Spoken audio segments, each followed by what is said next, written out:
WTS presents 3, 2, 1. All the Feelings.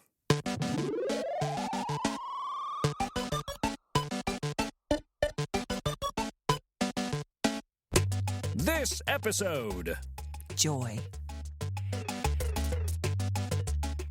Pete, we're already on the third episode. Can you believe it?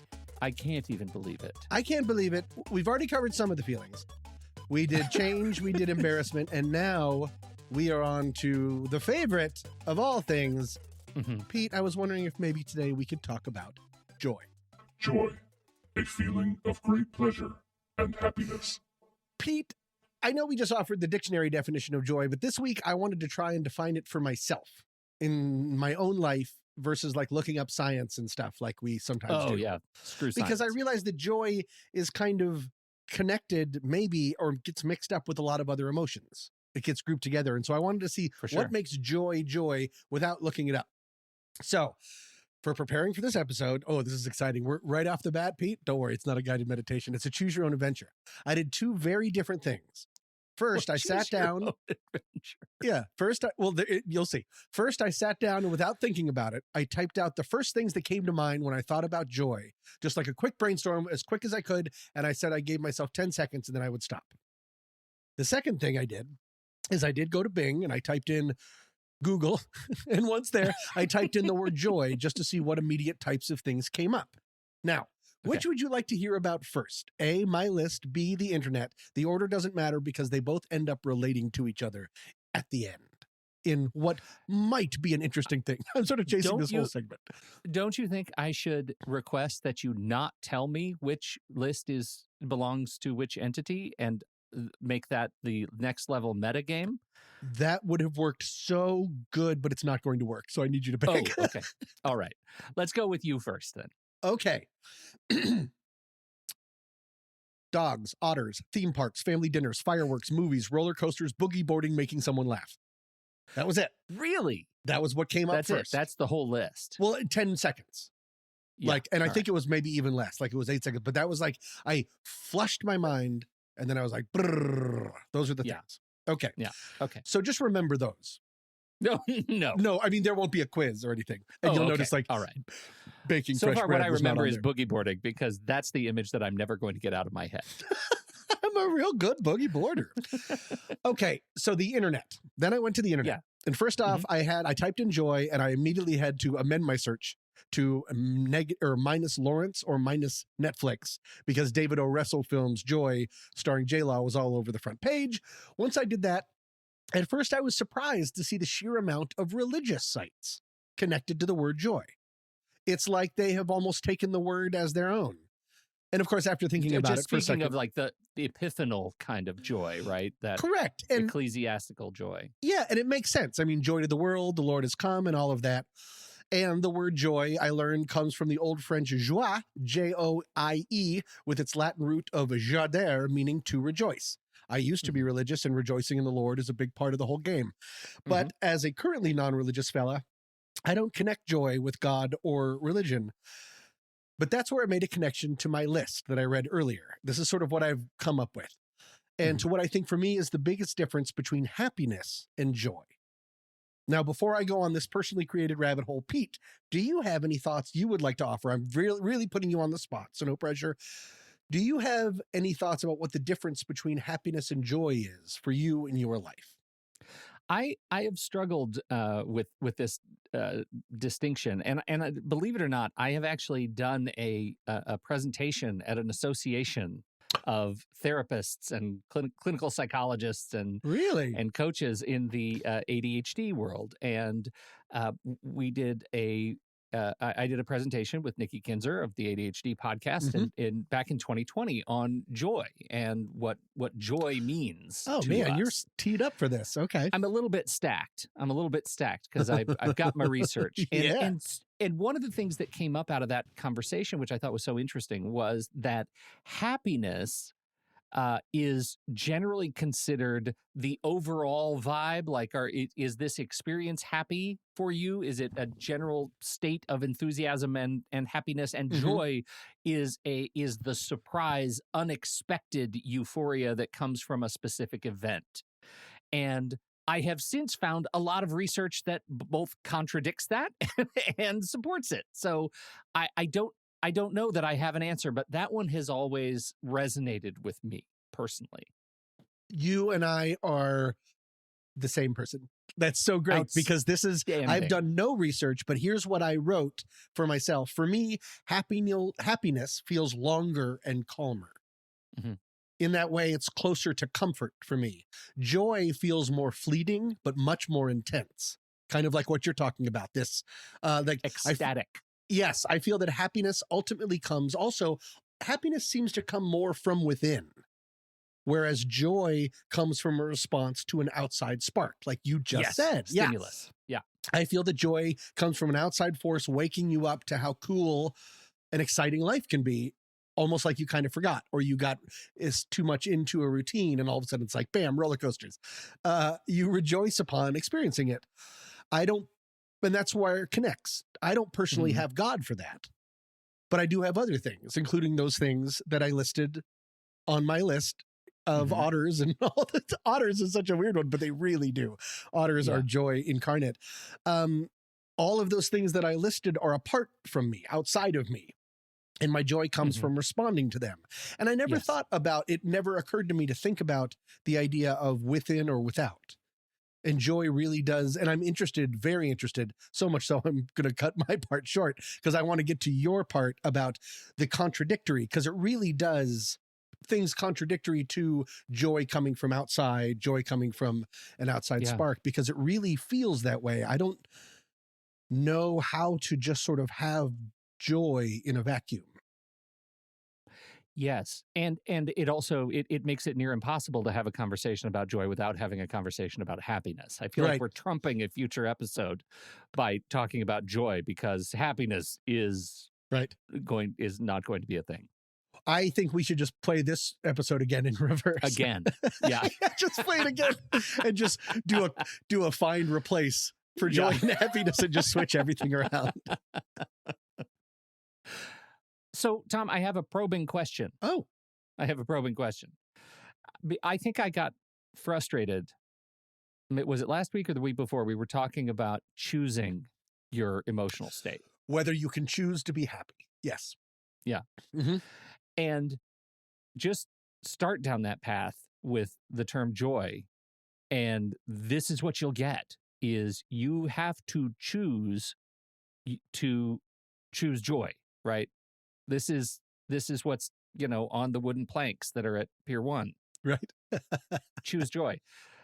Henry J.M. Nguyen is a Dutch priest, and his quote goes around all the time: joy does not simply happen to us. We have to choose joy and keep choosing it every day. And we talked about the person that you didn't like who keeps telling you to smile. This is a strange thing, because when I think about joy, I do wonder, should I give myself more permission to have agency in my perspective on joy, right? Like, how often do you say, I'm going to be joyous today. I'm going to go boogie board, right? Like, this is a thing that I'm going to do because it's a reinforced stimulus that I know will make me feel a certain way. Does that make sense? I think so, but it never occurs to me to say I'm going to go do this because it will then bring me joy. Like, are you saying that you have to define it in those words, or do you just choose to do something that you enjoy? Oh, because somehow you've internalized that you might be having a day, right? And I say that in heavy air quotes. You're having a day, and you turn around and you see that dog, and you stop and you play with that dog. Hi. Why do you do that? Because I know that it will bring me joy. I see what you're saying. Yes, because I know if I'm having a day, it's almost like a intervention I'm throwing for myself. Intervention. Yeah. I like that. And that's the piece that I feel like is missing, because it's almost self-soothing, right? It's almost like I am in a stressful situation. I'm struggling right now. I don't know how to get to the other side of it. And so I have to have a catalog of stimuli that bring joy to turn me around. And I sort of think that if you run out of that collection of stimuli, then you're depressed, Right. right? You have no tools. So that's what this whole conversation it gets me thinking about, that these are tools to change directions of our emotional well-being our emotional state at any given moment. And how well do we as human beings, as Pete and Tom, utilize them with intention? Do we actually stop and think, okay, I'm having a day, I'm going to go play with the dog because I know it's going to turn me around? No, and that makes me jealous in an interesting way, of religion. Religion, because I brought up religion before, praying is very purposeful. Yeah. You are reaching out to get I don't want to say a result, but you are reaching out in order to either celebrate, rejoice, or ask for help. But leaning down and petting a dog seems more, there's not intention to it. It's almost like automatic. I wonder what your perspective on being jealous of religion comes at the expense of missing low-hanging fruit. Right. Right? Like, go ahead and be jealous of religion, but you can do it yourself anyway. Right. You don't have to pray. You can be intentional about what gives you joy. Right. And I am very intentional about, like, what was on my list, theme parks, because theme parks is intentional. I can't just meet a passing theme park on the road. I have to make a day for it and drive to it. And I have a universal year-long pass because I'm a California resident and single. And so I go to Universal Studios like a couple times a year. It's like a gift for myself. And so that is more purposeful, but that's interesting. I could treat more things in my life like that. Go in and say, I'm doing this because I deserve it. I want to do it. I've been having a heavy day, all of those things. But it can be strictly like hedonic, right? Like we talked about hedonic adaptation, right? This whole idea of attaching to pleasure or pain, I guess. But when therapists talk about or historians talk about happiness, it's usually a composite of hedonia and eudaimonia, right? Which is hedonia is pleasure and eudaimonia is a sense that life is well lived, right? And to me, those two things are happiness and joy, right? Happiness is a sense that life is well lived. Like, I'm making the right choices generally, and my life is on an upward or stable trend. And hedonia is the immediate spark of joy that has the opportunity to turn around an instant of like a low state, bad mood, depressed state, sad state, right? Like, these are the sparks. And what comes out of that for me is that, they correspond together when I'm at my very best. And one of them is reactionary when I am at my worst. If I'm in a state of rejection, or RSD, right? Rejection sensitive dysphoria. We've talked about it in past seasons, this idea that some of us are overwired when we receive rejection, that we are more hurt than others. Right. And that is a comorbid sort of psychological condition with a lot of different, neurodiversity spectra. And I happen to be someone who has a dose of RSD. I don't want to speak for you, man, but it feels like you might know what that term means. I don't know what rejection is, but I'm sure I would take it hard. As a real winner. Okay, go ahead. So the idea is that being able to understand and really intellectualize your tool set allows you to access the chemical part of joy, which we'll talk about, a little bit later. And that, I think, is really important. I think for this show, if you walk away with anything, walk away with a list of the things that bring you joy, because you don't have to go to church if you're not a church person to actually make intentional your drive for joy. And I think that's enormously important. That's really interesting. Because I was still, even in my list. And when I was talking my nonsense, I was running into joy. I was happening upon joy versus choosing it, even though theme parks was right there on the list. Interesting. Yeah. You're a winner. You're a winner and you didn't even know it. I'm a winner. I didn't even know it. I don't know what rejection is. Is it okay to pray to otters? Now I just want to like go to a theme park and go on a roller coaster with an otter and like shoot fireworks off. Oh my God, best day ever. I want the theme park to be run by otters in little suits. No. Oh little my bow God. ties. 45 found dead in Otter Run theme park. Who thought this was a good idea?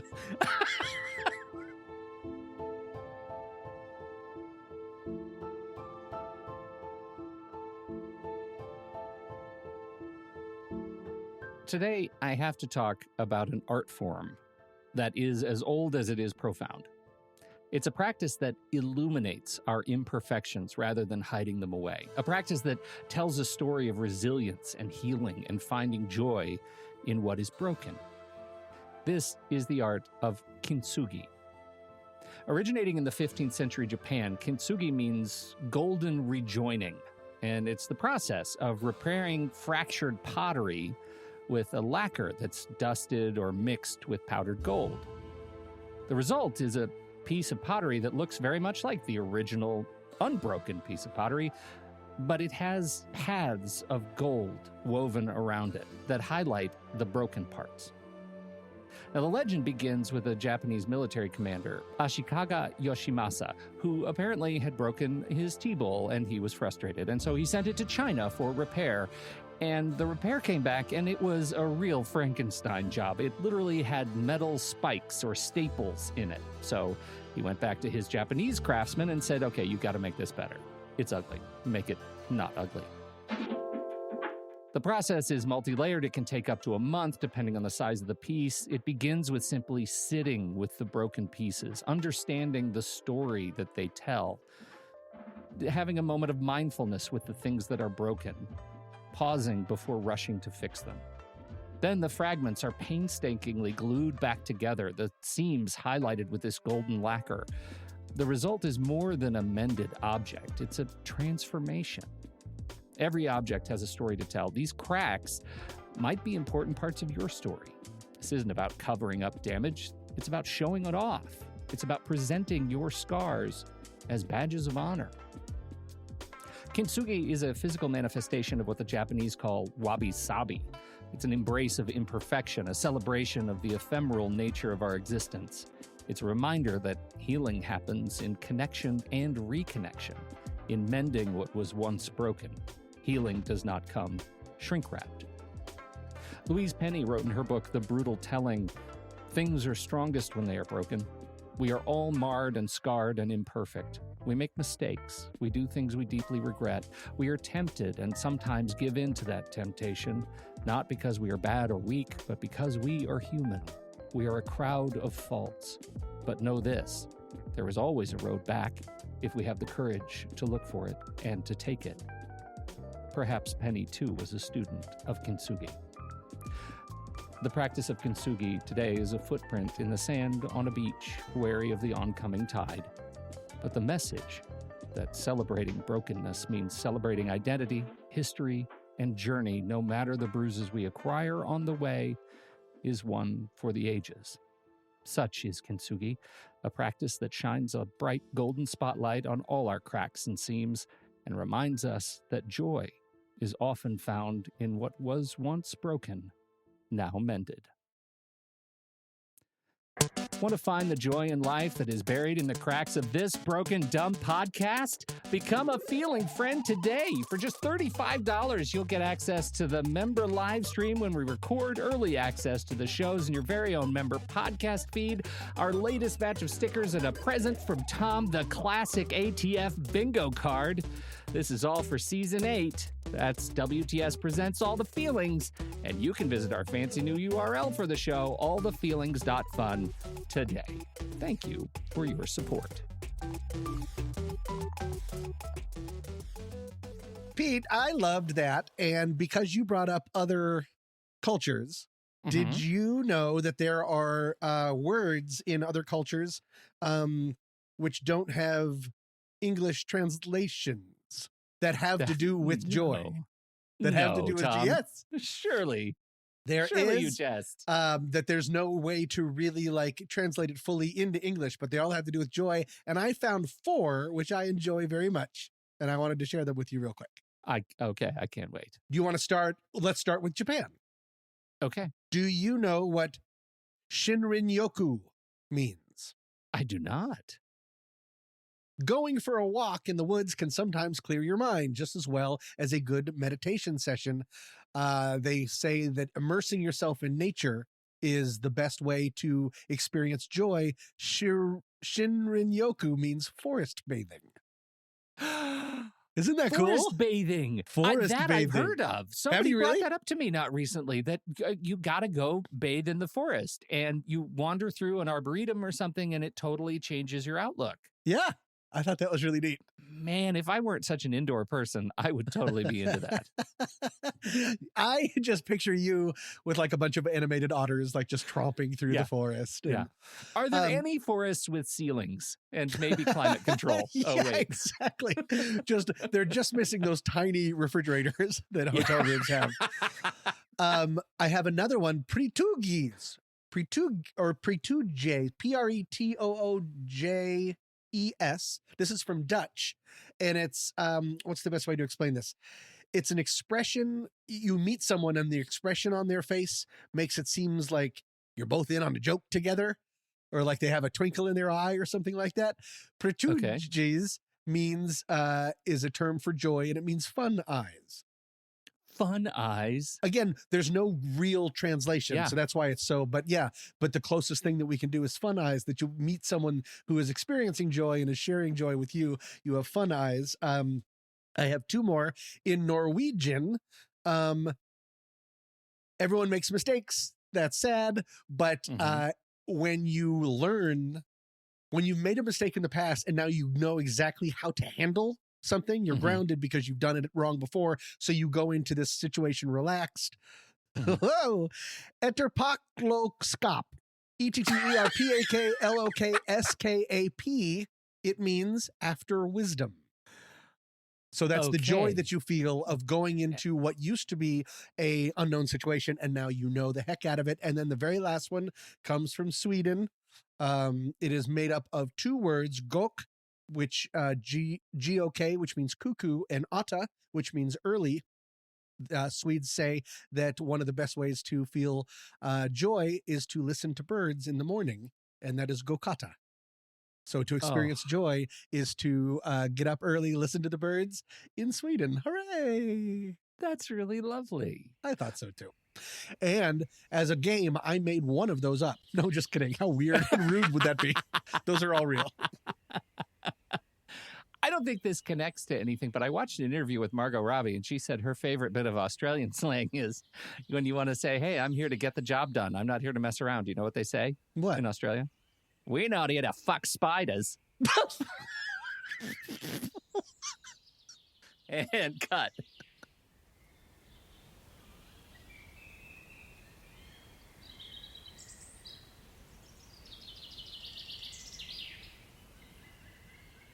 All right, Tom, you want to keep going whenever you're ready? Come back to the show.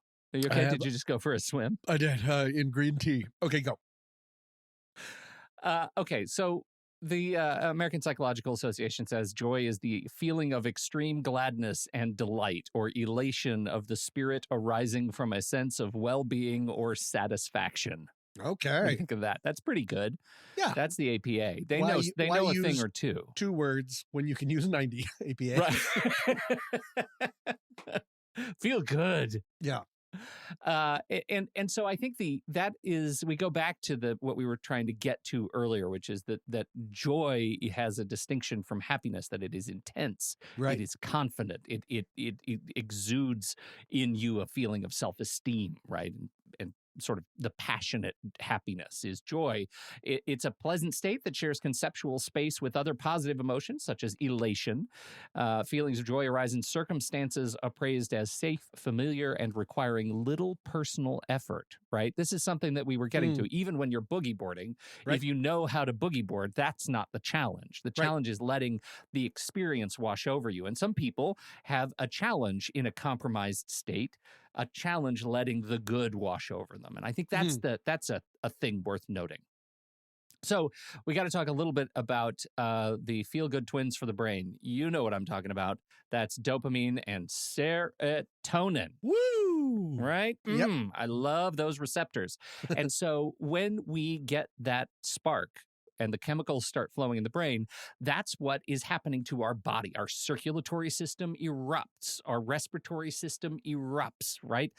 We flush, we laugh, we have this general sense of physical euphoria in our body when we are dealing with joyful situations. And that's what we're trying to, when we talked about the building your list of things that bring you joy earlier in the show, that's what we're talking about. What are the things that can cause you to actually experience the physicality of joy? If you're not feeling the physicality of joy, then you're maybe just happy. You haven't transcended to that next level of response.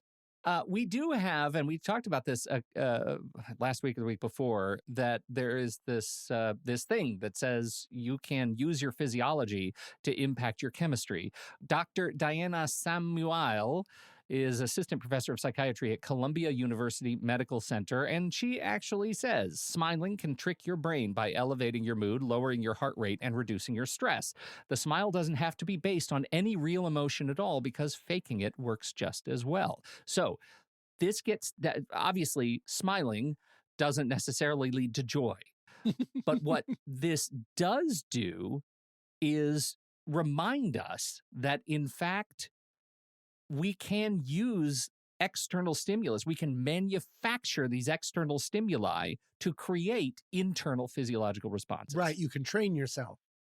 Yeah. What do you think about that? I have a question about the smiling thing. Is it because when you smile, your body is remembering times when you were smiling for real and you're happy and it brings you back to, okay. So it's like you have a database or a record of what your body did when you were feeling things. And if you fake it, and you put your body into that, your body's like, oh, we must be having great times. Fireworks? I'm so glad you bring that up. Yeah, because I think I can speak in a language that you will understand a little bit more fully. No. Because I want to talk about how manipulatable we are. Smile, make happy time. I'd be like, all right. I graduated from college. So you truck in Philip Zimbardo and Stanley Milgram, right? Yep. Right. You know Social about these experimenters. Guys. Yes. We're talking about Stanford Prison Experiment in particular, the Stanley Milgram experiments. What did these try to do? What were we trying to learn from these guys? Well, I believe the two that I remember, the one of there's a guy in the other room and you have to shock him when he gets things wrong. And then Stanley Milgram. And then the prison experiment, which was just half of you are guards, half of you are pretend prisoners. And then all of a sudden they really leaned into those roles and became abusive. Well, one is about the susceptibility that people have to the stimuli around them. That you put someone with a clipboard and a white coat and you say, no, you have to zap them, that you will, because you believe you're responding to that outside because it seems authority official. In one case. It's all about authority. Exactly. And then in the other one, how we have these sort of predictive roles and how you're supposed to act in them. And even when there is no stakes, even when it's completely wrong or unreal, that you will naturally lean into those predictive patterns. Is that enormous power in these examples? Right. Enormous. Because look what was happening. Let's talk about the Stanford Prison Experiment in particular. Here we have college kids.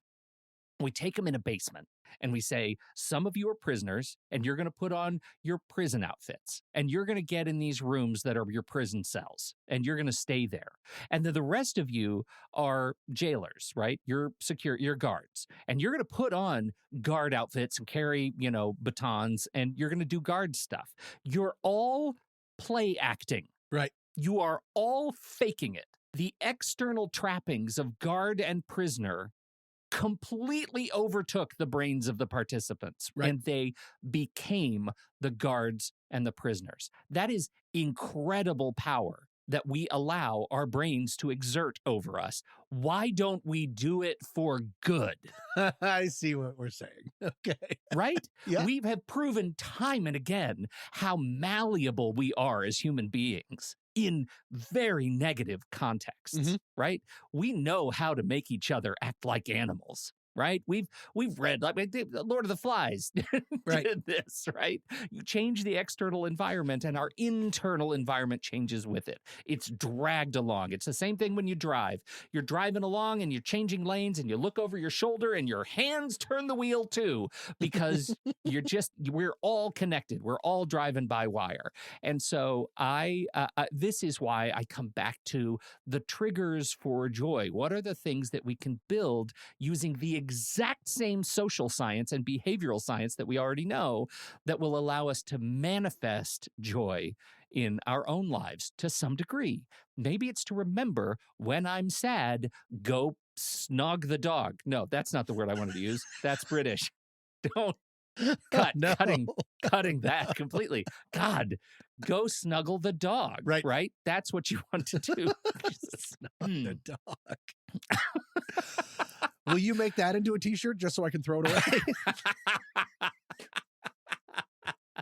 You get what I'm saying, though? Yeah. I mean, how does that hit you? Does that sort of like repositioning mean anything to you? It To rattle your 100% does. cage? And it's interesting that that's not as obvious. Maybe it's because we are animals. And so I just think that it's so much easier to regress, to use a word that we might be talking about later this season, into more of an animalistic or just for me or angry, because that's also self-protection instead of using it to open your horizons. Let yourself be more vulnerable and more joyous. Yeah. But it seems it makes sense that it would be as simple to do it for either one. It just doesn't really occur to me. There is one other piece that is likely comes out, sort of rises to the surface as the biggest of the big dogs in joy research. And I found this one really interesting. This one comes from Harvard. Oh, I've heard of it. And it was the, have you? It's a little school in Massachusetts. Mhm. The Harvard study of adult development. And this is the world's, I'll say one of the world's longest studies of adult life. So the study has been following the lives of 268 Harvard sophomores since 1938. Whoa. Wait. Collecting data on their physical and medical health. They're not still sophomores who just fail at Harvard since 1938. They're not downstairs in the basement of Stanford. I miss. Guys, miswritten that. Poor phrasing on my part. They are not still sophomores. They did, I assume, graduate, most of them. And there are some takeaways, and they all lead back to one thing. This 80-year-long study is a significant impact of relationships on defining health, happiness, and joy, right? Okay. That people's general reported satisfaction with their life, their physiological and emotional health as they age, their moods, general tracking of moods over time, they are all amplified to a deeply non-trivial degree in the form of they live longer, right, than those who report over time that they don't find joy in relation. They don't have long lasting relationships. That we're talking about deep personal friendships. We're talking about marriages, marital satisfaction. This is people who are single or married, families or none, but those who report having deep personal friendships and relationships are more joyful and live longer over the course of, since 1938. And I think that's an interesting thing to note, that one of the triggers in your life to bring you joy, you should probably look at your relationships and how many people are in your life that you can count on, that you would call a close friend, right? To be able to count on them for that. So I think that was a really interesting lesson. And there are very few studies that have been consistently funded to go back to the well of the same respondents over and over again for quite so long. It's incredible. I wish we were doing more and more and more of that. I know. Speaking of joy, that is one of the biggest, it seems like it should be the most obvious, but it's a lesson that I have learned as someone that, I don't know if I've mentioned, suffers from anxiety, that has anxiety, that when, and I know we've talked about it a lot on What's That Smell, but when I'm going through a very bad path of anxiety, my first reflex is always to wall myself off. I'm not myself right now, so I don't want to subject other people to it because then they won't like me, when the only solution is to reach out. And not even reach out, and it doesn't have to be like, hey, I'm really nervous, help me. Just talk to someone, and it just immediately goes away. So yeah, joy is other people. They say hell is other people, but for me, joy is being around other people that I trust and care about. It just makes everything better. Otherwise, you're just talking to yourself at midnight. Yeah, exactly. Yeah. Exactly. And some people need a reminder. One of the triggers should always be laughter. And that's a really hard thing to quantify for a lot of folks who may question their own sense of humor. And because humor is hard to quantify. Right. And so one of the recommendations, see? Get her done. All right. Yep. One of the things that I think is so interesting about this is that like keeping a gratitude journal, right? That is a constant refrain, is remind yourself what you're grateful of every day. Remind yourself what makes you laugh, and keep going back to the well, because knowing what makes you laugh can be an immediate trigger to get you out of whatever it is that you're. For me, it's a fish called Wanda. My goodness. Oh, fun. I haven't seen that movie in forever. Don't call me Ken's stupid. coming to kill me. Oh my gosh, is amazing. And so laughing, as it turns out, scientifically proven to decrease pain, helps your heart and lungs, promotes muscle relaxation, and reduces, I don't know if you've heard of this, anxiety. All of those things in combination can give you that spike of sudden joy. So if there's a comedian you like, if there's somebody, I'm not a big scroller of YouTube shorts or the reels or anything, but the algorithm has been well trained for me that whenever I go there on the right account, I'll get the stand-ups because that's what I've been looking at. And so it's like I've trained it as a joy trigger. And I know that if I am, and also magic, close-up magic, that gives me joy. Close-up that's awesome. Joy. I love that. And so I'll get all kinds of crazy stuff that's just constantly coming, and that'll turn me around, which is really, really lovely. So, magic. That's also on my list. I want to put that there. Totally. So this is as much, all these triggers, all we're talking about is find the things that help promote positive emotion, decrease stress, and let hormones and chemistry drive you toward the feelings of euphoria that come with joy.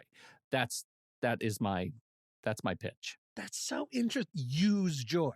Take control and use joy to make yourself feel better instead of joy just falling from the sky. That's really, I like that idea. It's not happenstance. It's not happenstance, right? Once we take a little bit of time to introspect, like to look inward and discover what it is that does bring us joy. Is it the kids and family? Right. Give them a hug. Look at some pictures. Is it the dog? You know what you can do with the dog? Snog it. So regrettable. I don't speak British. I think that sounds good. Now I want to change it to weaponize joy. I want to make it horrible. Lock and load, joy.